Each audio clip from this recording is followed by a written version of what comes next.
I know that you don't love to, talk about how proud you guys are, the numbers of new franchises that are going to be opening. But I think we need to share, though, that the trajectory of Big Chicken is really something to be excited about. You've got, 350 in development. And can you share sort of what the build out looks like or what the scalability looks like for that growth? Yeah, I mean, look, those are sold units. That doesn't mean they'll open. And that's something that we need to be cognizant of every day. What I prefer to look at is the fact that at the end of 2022, we had 10 open units. The end of 23, we had, 27. Here we are, June 4th of this recording. June 4th, we're already at 42, headed towards, call it 65 to 70 by the end of the year. I like that more, right? Where we're doubling every kind of 6 to 9 months, and we have a very engaged group of franchisees, and we have new people coming into the system. We just went international with our first unit in Manchester, England. We're going to be in 2 other countries by the end of this year. Those are the things that get me really excited. The pipeline only makes sense if people open unit 1 and say, man, I love this place. Let's open number 2, 3, 4, 5, etc. Right? Yeah, it's important for the audience to hear this because I think part of my audience are emerging founders, and they hear numbers like that and it gets them excited. But we should also share the other side of it that Big Chicken is backed by a dream team of partners, right? You have JRS Hospitality, and out in Vegas, they're a large Las Vegas-based ownership group, right? Yeah, that R is Perry Rogers. That's Shaquille's agent. Okay. Right? And then you have Shaquille, and then we have Authentic Brands Group, who, I mean, half your closet is now ABG. I was going to say, there's quite a number of brands. Reebok or Brooks Brothers, or I mean, you name it, it's ABG, and then Oakview Group, right? So we have really good partners here at the helm of this thing, which open up a tremendous amount of doors and opportunity for us to grow, a tremendous amount of opportunity for our franchisees as well. Yeah. So there's big money behind this. So for the founder that's, bootstrapping this, don't try that at home to try to open 350 locations on a path. Yeah, no. But look, at the end of the day, and maybe it's because my background is supplier, not restaurant guy.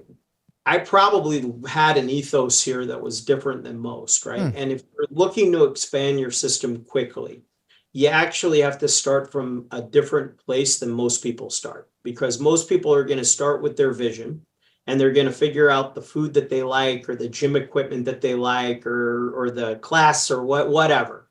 And then they're going to just start going, and they're going to say, hey, if our marketing is kick-ass, we have digital marketing that's kick-ass, and we have, a high school kid putting flyers in windshields, and, we connect with the local penny saver in the local schools, and we can fake it till we make it on the back of marketing. And there's nothing wrong with that.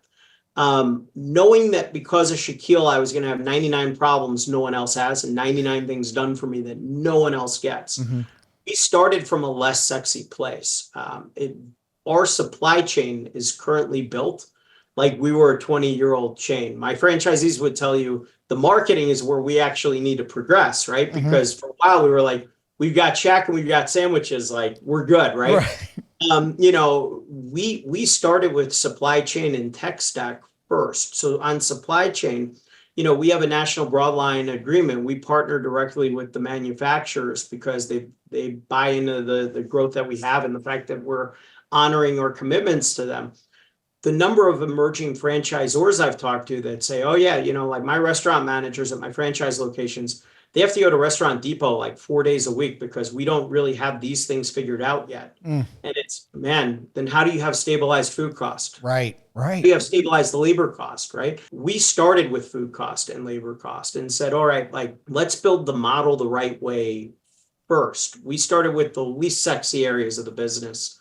But starting with supply chain gives me the ability to expand where I need to expand. Yeah, it was the blocking and tackling that you started with first, right? The fundamentals of the business. Yeah. One of the things I used to say when I was starting my brand is any decision that we were making as an organization was, when we were small, it was, can I do this and sustain this when we were at 100 locations or 200 locations? And if the answer was no, then we didn't do it.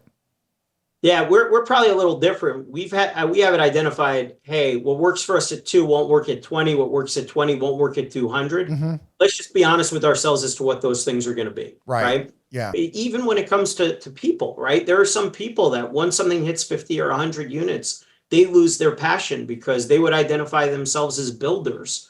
You Mhm. have other people that are like, I like enterprise, and there's nothing wrong with that. The only thing that's not okay is if you don't accept the consequences, positive and negative, for the behaviors that you're showing. So we try to be very, very candid about this is what's working, this is what isn't. You know, how do you have continuous improvement and evolution each year, not revolution? No one likes pendulum swingers, right? Right. But we're very cognizant of, you know, all of it. Certain tech won't get us to 500 stores, but man, it's great right now. Yeah. Certain suppliers, certain people, and that's okay. So suppliers and technology aside, how are you guys going to ensure that your concept can grow without compromising the quality of what Big Chicken's been able to sustain so far?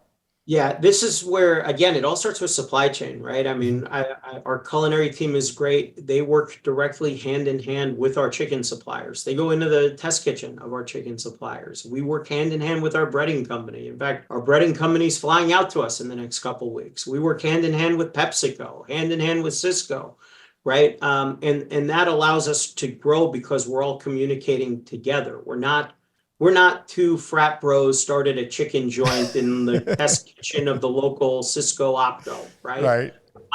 You know, we treated our food like it was already at enterprise level when we had only 2 units open. And I think that approach was viewed as very bizarre 3 years ago. And now thank God you guys did that, right? So I think that's the key. At the end of the day, if you're working with your suppliers and you understand food and you understand your spec above all else, someone will make you that spec, and someone and your suppliers will want to grow with you. And the folks that put in the time up front, they're going to want to be with you later on, and they're going to want to grow with you, and all the good things that come with that. Thank you for tuning into the Emerging Franchise Brands podcast. For additional insights, guest applications, and to stay connected, visit us at efbpodcast.com. The Emerging Franchise Brands podcast is for entertainment purposes only, and the views expressed do not necessarily represent those of Emerging Franchise Brands, its host Frank Fumey, or Emerging Franchise Group LLC. Any discussed franchise or investment opportunity requires thorough investigation, obtaining proper disclosure documents, and expert consultation before making any investment decisions. The podcast and its host do not offer professional advice or endorsements, and they hold no responsibility for actions, representations, accuracy, or consequential damages related to the podcast content.